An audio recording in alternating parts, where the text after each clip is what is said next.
بسم الله الرحمن الرحیم. یک بار دیگر خواهران عزیز، امروزه درس ما سوره طلاق است. تفسیر سوره طلاق خیلی که با هم اتفاق کردیم. بیاید اول سوره هایی که خیلی برای زندگی و هر روزه حیاتتان و حیات خودمان مهم است گیریم، بعدن باز دیگر سوره ها رو از اول گرفته می آیم. درس گذشته سوره تحریمه گرفته بودیم، در 2 درس تمام کردیم. سوره طلاق هم 2 صفحه کامل است، درباره طلاق صحبت می رود. این درس انشاءالله سوره طلاق رو میگیریم. پیش از همه خواهران عزیز، درباره طلاق زیاد یا یک مشکلی جدی دارن. مشکلی در این است که طلاق رو یک چیزی آسان گرفتگی هستند، یعنی قسم خوردن با طلاق قسم میخورند، شرط موندن با طلاق شرط میمونند، رفتی تو طلاق هستی، قسم به مثلا اگر فلان کار رو کنم زنم 3 طلاق یا چیز دیگر، در حالی که کلمه طلاق یک کلمه هست که با از دهان برآمدن وی رو برگردانده نمی شود. یعنی وقتی که تو طلاق رو از دهانت برآوردی 1000 پشیمان شوی، 1000 گفتی من پشیمانم، من در اونجا در غضب بودم و چیز دیگر، تو گفتگی است. الطلاق مرتان فامساک بمعروف او تسریح باحسان در سوره بقره گرفتگی بوده. و درباره طلاق پیامبر صلی الله علیه و سلم یک چند حدیث گفتگی هستند. یکی از حدیث ها این است که بدترین ابغض الحلال عند الله طلاق، بدترین حلال در نزد پروردگار طلاق است. یعنی طلاقت رو میدهم طلاقم رو میگیرم گفتن آسان است، اما پیامدهایی که طلاق دارد، بعد از طلاق زندگی چی میشود؟ علل خصوص زن و شوهر فرزند داشته باشند، علل خصوص 3-4 فرزند در مابین باشد. ببینید که حال فرزندانی که پدر و مادرشان طلاق گرفته است چی شده است. و تقریبا من در تمام تجربه‌ای که الان یعنی با زندگی خواهرها دارم ندیدم خواهری که گفته باشد که الحمدلله من طلاق گرفتم و خرسند هستم، زندگی دویمم خیلی خوب است. یعنی این گونه خواهرها تقریبا پیدا نمیشوند.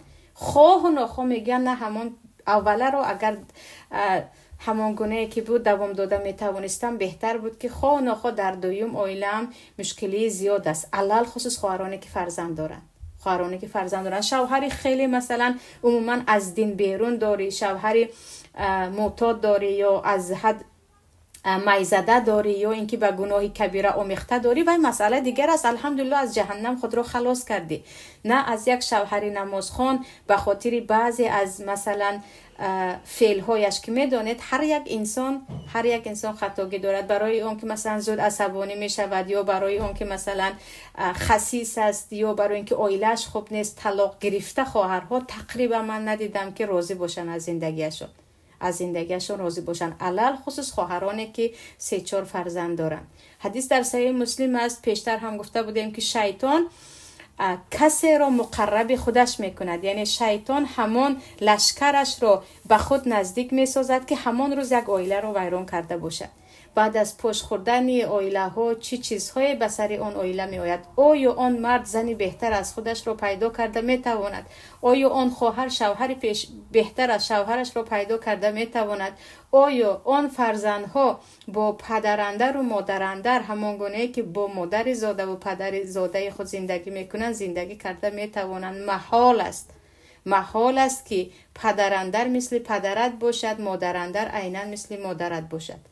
محال است. این چیز را هرگز مثل پدر زاده شده نمیتواند. یکی با پول کمکت کرد چیزی دیگر یک روز طعنه‌اش میکند، یعنی یک روز به این کاری کردش منت میکند. برای همین در این مسئله همیشه باید احتیاط بود، همیشه باید گفت که طلاق آخرین نقطه حل مشکلی ها باشد. یعنی زود طلاق میگیرم، مصیبت در چی است؟ زیاده فکر میکنم طلاق گرفتی، علل خصوص خواهرانی مثلا هنوز 35 ساله تا 30 ساله ها طلاق گرفتی، پگاه یک شوهری خوب است، نه از همون بدترش میآید و بهترش نه. برادرها هم زنت رو طلاق دادی زنی بهتر میگیری، بدترش رو میگیری و بهترش نه. الا تو به خاطر الله طلاق داده باشی، به خاطر نفست نه.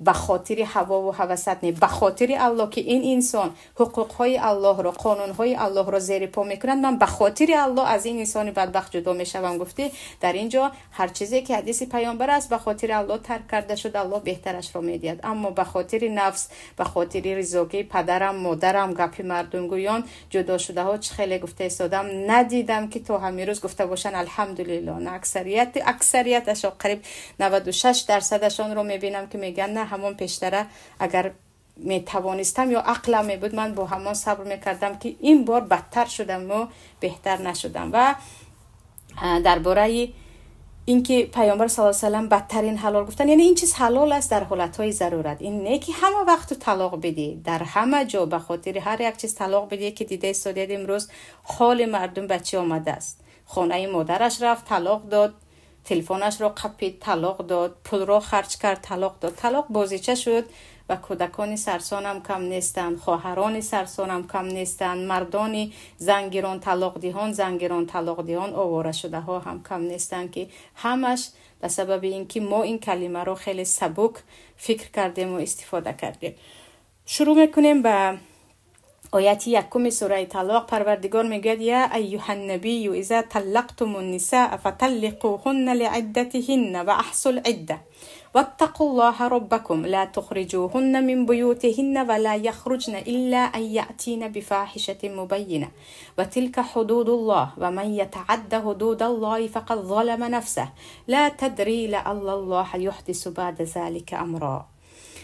پروردگار میگه ای پیامبر، وقتی که زنهای خود را طلاق دادید، شما در وقت عده‌اشان آنها را طلاق دهید، یعنی در وقت پاکیشان، در وقت حیض طلاق ندهید. در حدیث بخاری آمده است که پیامبر صلی الله علیه و سلم میگن وقتی زن از حیض پاک شد و به او نزدیکی نکرده طلاق دادی، همان عده‌ای هست که پروردگار به تو امر کرده است. یعنی طلاق سنی این است که مرد اگر طلاق دادنی شد، در وقتی که زنش از حیض پاک شد به او جماع نکرده به او طلاق میدهد که او کاملا میداند که این زن حامله نیست، پس از 3 حیض این عده‌اش تمام میشود. و احصل عده، و الله میگه همون مدت طلاق دادتون رو وقتی که طلاق دادید شما بشمارید، یکی خطا نکنید. یعنی در طلاق مهمترین چیز مدتش هست. تو کی طلاق دادی، کی عده زن میگذرد. همینجا خواهران عزیز، برای سبب نازل شدن همین آیت رو بعضی از علما میگوین که سببش طلاق پیامبر در ابن ماجه بود، حدیث خطا نکنم، طلاق پیامبر حضرت حفصه رو می باشد. حضرت حفصه فقط سیر پیامبر رو فاش میکنن که در درس گذشته گفته بودیم پیامبر یک طلاق میدهند و الله به پیامبر امر میکند که وقتی طلاق میدهید در وقت پاکی زن به اون نزدیکی نکرده طلاق دهید. و بعد از این به پیامبر امر میشود که حفصه رو برگردان. حفصه از زنهای تقوادار و روزدار است، یعنی شبها نمازخوان و روزها روزدار است. او همسر تو در جنت است. که پیامبر حفصه رو بعد از یک طلاق برمیگردانند، یعنی هنوز 3 ماه نگذشته. و این چنین در صحیح بخاری آمده است که عبدالله ابن عمر ابن خطاب پسر عمر همسرشان رو وقتی طلاق میدهند در وقت حیض طلاق میدهند. این چیز عادی بود، یعنی در وقت حیض طلاق دادن رو گناه نمیدونستند صحابه ها. پیامبر به این خیلی غضب میکنند و میگن زند رو برگردان. وقتی که از همین حیضش پاک میشود باز یک بار دیگر حیض میشود و پاک میشود، در پاکیش او رو طلاق ده. انامین رو پروردگار به شما امر میکند. یعنی چی از طلاق دادن، اگر تو در وقت حیض زنت طلاق دادی تو گناهگار هستی، اما طلاق واقع می شود در وقت حیض، اما مرد گناهگار است. یا زن از حیض پاک شد با او هم خوابگی کردی و طلاق دادی، طلاق واقع می شود اما مرد گناهگار می شود. چرا؟ چون امر الله را انجام نداد که الله میگوید اگر زنت رو طلاق دادی وقتی او از حیض پاک شد و با او هم خوابگی نکردی طلاق ده. در وقت حاملگی طلاق دادن گناه نیست، البته حاملگی او آشکار است، اما تا تولد کردن و به کودک شیر دادن و بزرگش، کودک تمامی کفالت کودک بر سر پدرش هست و تو زن کودک رو در وقتی که شیر میدهد تو به زن هم پول شیرش رو مرد میدهد که انشالله در درس دیگر این مسئله می آید. پس خواهران عزیز، طلاقی که الله امر میکند چی هست؟ شما بعد از حیض شدن زنتون به اون نزدیکی نکرده در پاکیش طلاق دهید که او یکی حامله است، حامله نیست، که در وقتی که هم خوبه شده طلاق دادی شد او حامله است. و چند بدبخت ها هستن که مرا طلاق داد من حامله بودم گفته رفته کودک میکشن، یا بعضیشون 9 ماه دیگر زن عده انتظار میشود و برای زن سخت است. در دوامش چی میگن؟ و احصل عده، و شما کی طلاق داده در خاطرتون نیستد، برای اون که از روزی که تو طلاق دادی زنت اگر یک بار 2 بار 3 بار حیض شد، کلا هر دوی شما به هم بیگانه میشوید. اگر یک جا شدنی هستید شما چی باید از نو نکاح کنید. و اتقوا الله ربکم، و الله میگوید و در وقت طلاق از الله بترسید، یعنی در مسئله طلاق از الله بترسید. مبادا در وقت حیض طلاق ندید، مبادا با او بعد از حیض هم خوبگی کرده طلاق نه، همون گونه که الله فرمود همون گونه طلاق دهید. لا تخرجوهن من بیوتهن ولا یخرجن الا ان یاتین بفاحشه مبینه. و زنهای طلاق گرفته رو از خانه هایشان نرانید، از خانه دفع نکنید. یعنی تو زنت رو طلاق دادی، طلاق یکم یا دوم، حتی بعضی علما میگن سیوم، لیکن قول راجح این است که یکم یا دوم طلاق، تو از خانه ات نباید زن رو رانی، او باید در همان خانه انتظار عده شود تا 3 ماه در همان جا بایستد. ولا یخرج، و خود زن هم برآمده نرود. سبحان الله. آیا به همین عمل کننده هست خواهران عزیز؟ علل خصوص در جامعه امروزه تاجیکی زن کلمه طلاق را شنید نشدید دویده خانه پدر و مادرش می رود.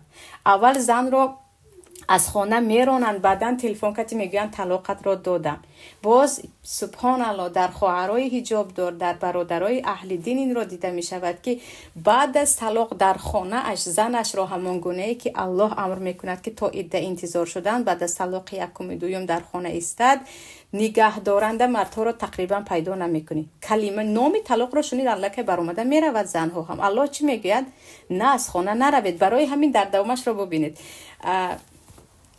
ابو حنیفه رحمت الله علیه بعضی از علمای دیگر میگویند که وقتی که تو شوهرت یکم طلاق داد یا دوم طلاق داد، سوم طلاق که داد، تو دیگر کلا باید برآمده روی. شما یگان شانس یک جا شوی ندارید. اما یکم طلاق یا دوم طلاق داد، توش یگم بار کوچه نرو میگوین. سبحان الله. برای چی میدونید؟ زن اگر کوچه رفته آمدن گیرد، یکی گپ میزند دیگری گپ میزند، اینها زود جدا میشوند. اما در همان خانه صبر کرده نشیند، یکی فکر میکند، شوهر هم فکر میکند و اینها شاید یک جا شوند. یعنی هیچ نبرایت میگوین. همیشه در همون خانه نشیند تا ببیند که تا 3 ماه چی میشود. شاید شوهرش به خود میآید و زندگیشون بر دوام میشود. بعضی علما میگن نه، در وقتهای حاجت برایت کارش را کند، اما شبش و یگانج خوروی نرود. زنک یعنی در همون خانه همسرش باید عده‌اش رو انتظار شود، عده‌ای که یعنی یکم بار طلاق گرفت.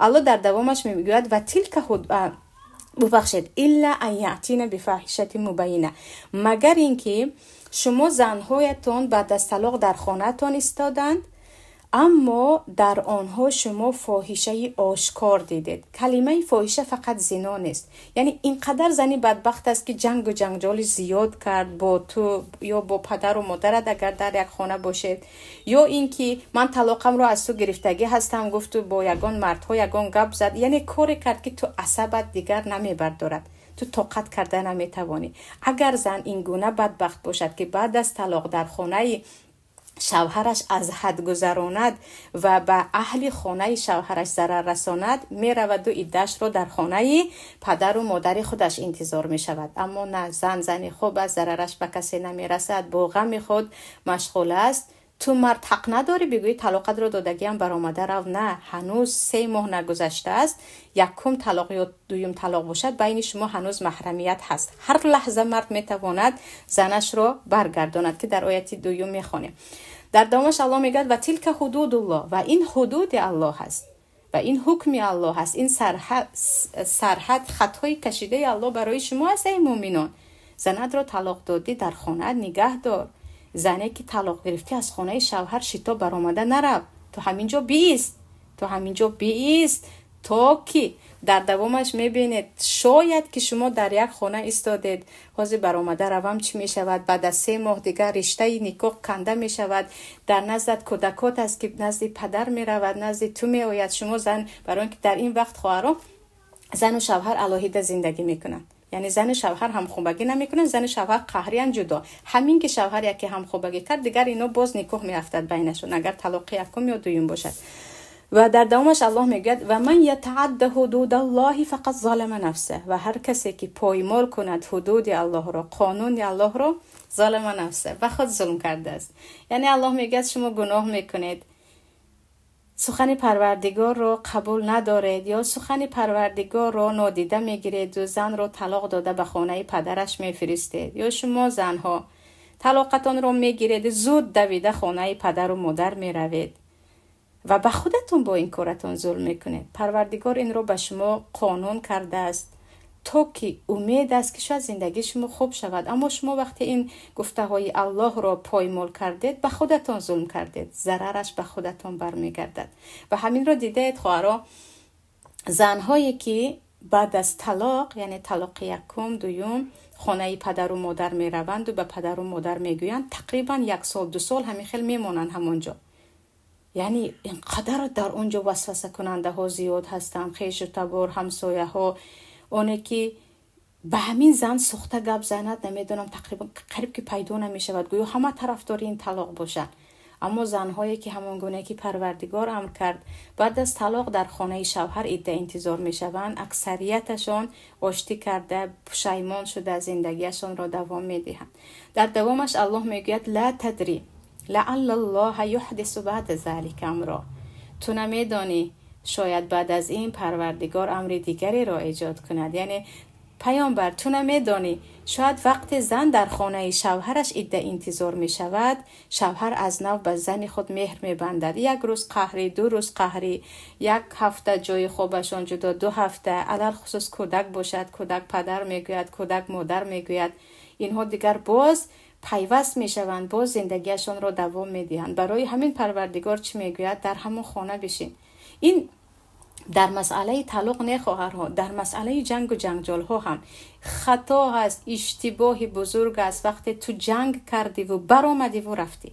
یعنی زن وقتی بعد از جنگ برآمده رفت، علل خصوص به خانه خیش و تبارش و پدر و مادرش، اون جنگ دوام دادن میگیرد. زن نباید از خانه برای بگذار مرد رود. در قصه حضرت فاطمه نیست؟ حضرت فاطمه با حضرت علی یکم مشکلی می شود، حضرت علی برآمده می روند. زن نباید رود. زن برآمده اگر رفت دیگر برگشتنش مشکل می شود. مرد که رفت خواهی نخود دیگر خانه خودم گویان می آید. در قهرگی یا اگر رود هم بگذار در وقت آرامی باشد. یعنی 1 مدت می خواهید جدا باشید تا که درست فکر کنید یا دیگر طاقتتان نماند، با هم مصلحت کنید که بیا 1 مدت از هم جدا باشیم، 1 هفته، 2 هفته، 1 ماه، 2 ماه. اما جنگ کتی قهری برآمده از خانه رفتید، برگشتتون خیلی مشکل می شود. چون که خیلی گفتم لشکران شیطان خیلی زیاد هستند که ویرانشوی عائله ها را خیلی با 1 مژده و با هیجان انتظار هستند. حتی تنوار بعضیشون جشن هم میگیرن که فلانی از فلانی جدا شد و عائله ویران شدن رو دیده خرسند می شدگی انسان ها کم نیستن. و لیکن همون گونه که در سوره 1 آیت 1 سوره طلاق الان دیدید، اگر زن و مرد عمل کنن باور کنید خیلی خیلی تعداد طلاق کم می شود. و در آیت 2 الله میگوید فاذا بلغن اجلهن فامسكوهن بمعروف او فارقوهن بمعروف واشهدوا ذوي عدل منكم واقيموا الشهاده لله ذلكم يوعظ به من كان يؤمن بالله واليوم الآخر ومن يتق الله يجعل له مخرجا ويرزقه من حيث لا يحتسب ومن يتوكل على الله فهو حسبه إن الله بالغ أمره قد جعل الله لكل شيء قدرا. الله میگوید و وقتی که ای مردها زن رو طلاق دادین، زن در خانه شما هست، عده اش تمام شویش نزدیک شد و عده زنی که حیض میبیند 3 حیض است، عده زنی که حامله هست تولد شدن کودکش است، عده زنهایی که هیچ حیض نمیبینند یا همیشه خون میبینند و بیمار هستند 3 ماه کاملی هجری هست. یعنی 3 ماه خودمو به نزدیک میکنن، 1 روز درست فرق میکنند. و اگر مرد زنی حامله‌اش رو طلاق دهد، 1 طلاق یا 2 طلاق، تا تولد کردن همون زنی حامله در خانه شوهرش میایستد تا همین که تولد کرد اینها کلان از هم جدا حساب می شوند. اما طلاق 1 2 که هست اینها شانسی از نو نکاح کردن را دارند اگر تا تولد کردن مرد با زنش نزدیکی نکرد. الله میگه وقتی زنهاتون رو طلاق دادید و وقتی عده‌شان تمام شدن نزدیک شد، یعنی یک بار حیض شدن، دو بار حیض شدن، سیوم حیض شدن به نزدیک شد، اگر خواستید برگردانید، یا از آن بر وقتر هم اگر خواستید برگردانید. یعنی تو ای مرد حق داری وقتی طلاق یکم یا دوم دادی هنوز زنت 3 بار حیض نشده یا 3 ماه نگذشته به نکاح برگردانی، که پیامبر صلی الله علیه و سلم عیناً همین گونه حضرت حفصه را برگردانده بودن. اما اگر برنگرداندی دوم سیوم طلاق گفتن شرط نیست. همین که سیوم بار زن حیض شد همون لحظه بین شما طلاق می افتد. همون لحظه بین شما طلاق می افتد وقتی زن سیوم بار حیض شد. و دیگر شما اگر یک جا شدنی هستید زن باید روزگی دهد و پدر زن باید روزگی دهد، 2 شاهد باشد، مهری نباشد. یعنی الکه تو یک زن بیگانه رو چی میکنی؟ گویا که به نکاحت میگیری. و الله میگوید که نگاه کنید فامسکوهن بمعروف او فارقوهن بمعروف. کلمه معروف رو آورد پروردگار. اگر زند رو آشتی کردنی شدی، هنوز عده‌اش تمام نشده، او رو به خوبی آشتی کن. طعنه نکرده، این گناه رو کردی، اون گناه رو کردی نگفته، هم دیگر رو بخشیده، به خوبی آشتی کنید. او فارقوهن بمعروف، یا با خوبی از هم جدا شوید. خوبی های زیاد بینتان گذشته است، زندگی های خوب هم داشتید، اگرچه مشکلی هم داشتید، اما به خوبی از هم جدا شوید. همدیگر رو دشنام نکرده و همدیگر رو دعای بد نکرده، به خوبی از هم جدا شوید که این چیز تقریبا باز هم در ما دیده نمی شود. وای، طلاق گرفتگی ها و طلاق داده ها دیگر کل دنیا رو بلایش رو بالای یک دیگر آمدنش رو انتظار هستند. تمام دعای بد رو هم میکنن، بیخبر هستند که اون مادر فرزندت هست، دیگری پدر فرزندت هست. بلا بالای او آمد، بلا بالای سر فرزندت آمد که نباید این گونه با بدبینی از هم جدا شوید. و الله میگه و اشهدوا ذوی عدل منکم. یکی زنتون رو برگرداندید، یعنی طلاق دادید و برگرداندید، یا اینکه بر نگرداندید کاملا او دور شد، 2 کس شاهدی دهد. یعنی در وقت نکاح 2 شاهد بودن حتمی هست در نزد جمهور علما. خواهران عزیز، در وقت طلاق دادن شاهد باشد خیلی خوب است، یعنی سنت است. و این چونین در وقت یک طلاق داده و نه من پشیمانم من زنم رو برگرداندم گفتی، 2 شاهد باشد، اینجا هم بهتر است که الله چی میگوید و اشهدوا ذوی عدل منکم. 2 آدمی عادل، آنهایی که دیندار هستند، فاسق نیستند، شهادت دهند به این برگرداندن شما زنهایتان رو یا اینکه طلاق دادن شما.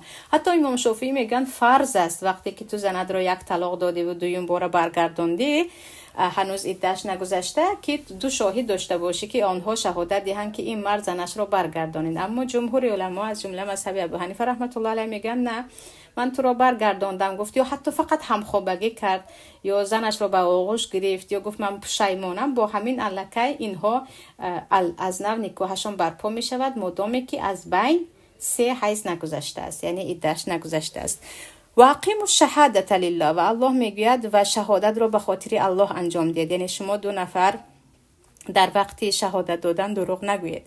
ذلک یوعظ به من کان یؤمن بالله و الیوم الاخر. الله میگه این پند الله هست، این موعظه الله هست برای کسانی که به الله و روز قیامت ایمان دارند. پس ای مؤمنان، شما وقتی مؤمن هستید به الله و روز قیامت ایمان دارید، این گونه انجام دهید. در وقت طلاق دادن و در وقت آشتی کردن به خوبی از هم یا جدا شوید یا با هم آشتی کنید. 2 نفر شاهد بگذار شهادت بدهند که اینها از هم جدا شدن یا اینها جدا شدند و پیوست شدند، تا عدد طلاق ها هم در خاطر همه ایستد. و من یتق الله یجعل له مخرجا. و الله میگه هر کسی که از الله بترسد پروردگار برای او گشایش میدهد. علل خصوص در مسئله طلاق. خواهران عزیز ببینید، همون گونه که الله میگوید شما از هم جدا شوید، یعنی راهی که پروردگار برای طلاق به ما راهنمایی کرده است، اگر مسلمان ها آن را پیروی کنند تقریبا هیچ کس از یکدیگر جدا نمی شود. اگر یک طلاق دهند، بعد از یک طلاق در همان خانه زندگی کنند، بعد از 3 ماه یا جدا شوند که بعد از وی هم حق نکاح کردن دارند، یا اینکه از نو برگردانند و زندگی را دوام دهند. اما ما چیکار میکنیم؟ در یک بار 100 طلاق را دادم، 1000 طلاق را دادم، میلیون طلاق را دادم، زن هم برآمده رفت، فرزندها در مابین دیگر چاره برای اینها یک جا شدن ندارند. پروردگار چی میگه؟ شما تقوا کنید از الله بترسید، قانونهای الله را انجام دید، برای شما کشایش است.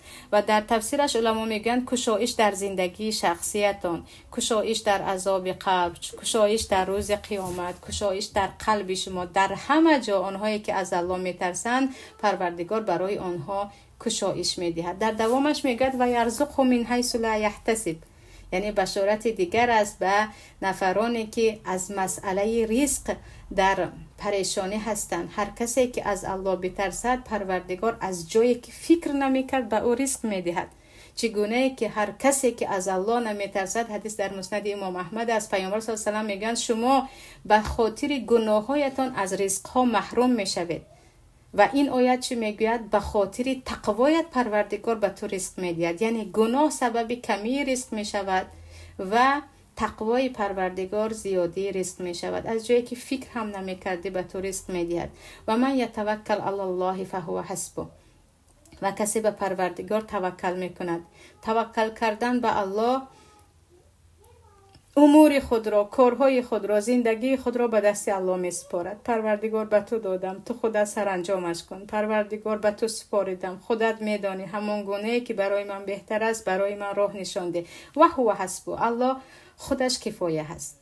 یعنی وقتی شما به پروردگار فرزندان خود را سپاریدید، خودتان را سپاریدید، آیندهتان را سپاریدید، رزقتان را سپاریدید، اینقدر غم نخوردید، به پروردگار سپاریدید، الله برای شما کفایه است. الله خودش برای شما کمک میکند. این الله بالغ امری، و الله همیشه رساننده حکمهایش است. قانونهای الله تو خواهی نخواهی تقدیر الله بالایت جاری میشود. قد جعل الله لكل شیء قدرا، الله میگه ما برای هر یک چیز قدر گذاشتیم. یعنی هر یک چیز وقت معینی خود را دارد و تمام می شود. بر دوام چیزی نیست. هر یک چیز مدت و مهلت معینی خود را دارد. تقدیر و قسمت و تمام شوی آن را دارد. و آیت 4 الله میگه واللائی یئسن من المحیض من نسائکم ان ارتبتم فعدتهن 3 اشهر واللائی لم یحضن و اولات الاحمال اجلهن ان یضعن حملهن و من یتق الله یجعل له من امره یسرا. الله میگه زنهایی که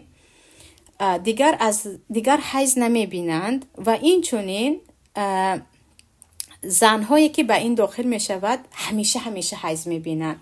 یعنی زنهایی که در مسئله حیض یک عادت ماهانه عادی مثل دیگر زنها ندارن. یعنی بعضی زنها هیچ حیض نمیشوند، بعضیشون در 6 ماه یک بار حیض میشوند، در 3 ماه یک بار حیض میشوند، بعضی زنها در یک ماه 3 بار 4 بار حیض میشوند. یعنی این گونه کسایی که شما نمیدونید حیض این کی است و کی تمام میشود، وقتی در شبهه هستید که عده این چه خیلی میشود، فعدتهن 3 اشهر، پس عده آنها 3 ماه کامل است.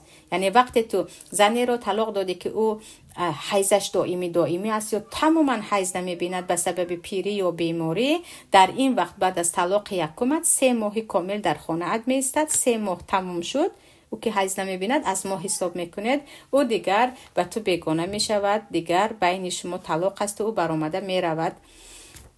و الله میگوید و اولات الاحمال اجلهن ان یضعن حملهن، و آنهایی که حامله هستند عده آنها تولد کردن است. خیلی گفتم اگر تو زنی حامله رو طلاق دادی، خواهران عزیز، یک خرافات سخنی هست، سخن خرافات در بین مردم ما هست که گویا که در حاملگی طلاق دادی طلاق نمیافتد. این گپ دروغ است.